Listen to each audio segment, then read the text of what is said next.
السلام علیکم ورحمت الله وبرکاته. جام تاسو لال مدین زنه یو خپل ته اوس کې ته یو شعر ډلې کول غواړم چې هر شعر یو په جزا دغه اجازه وي کوته ورسېد دا شعر چې رانږدې شي نو ترخه شي خلک چې رانږدې شي نو ترخه شي خلک چې څومره لرې شي خوږه شي خلک د چا حجرې ته میلمانه نه راځي د چا حجرې ته میلمانه نه راځي د چا په زړه کې میلمانه شي خلک د پښتنو دغه یو بدبختي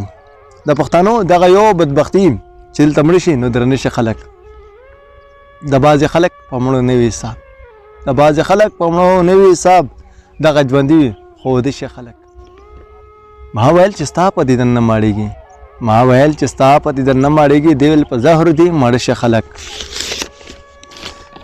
ښکاره رضا د چا نه مه یارېږه ښکاره رضا د چا نه مه یارېږه ماوې په تندر د سړی شي خلک ښکاره رضا د چا نه مه یارېږه ښکاره رضا د چا نه مه یارېږه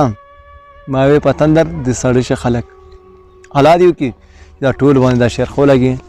ما په خپله ډېر زیات خر نه لګېدلی وم لکه دا ښه ښایسته غوندې میسیج لري دغه وجې نه دا شعر موږ تاسو ته په خپل اواز کې ډالۍ ځکه چې څومره شعرونه ته پوښتنه وکړم البته چې موږ شعر ولیکلو موږ دغه کې خپل مطلب دی خپل روز دی نور د خلکو خپل سوچ او خپل فکر تر بل ویډیو پر خپل مدینه ورته ورکړئ د الله علیه په امان السلام علیکم ورحمت الله وبرکاته او رښتیا بخښنې سره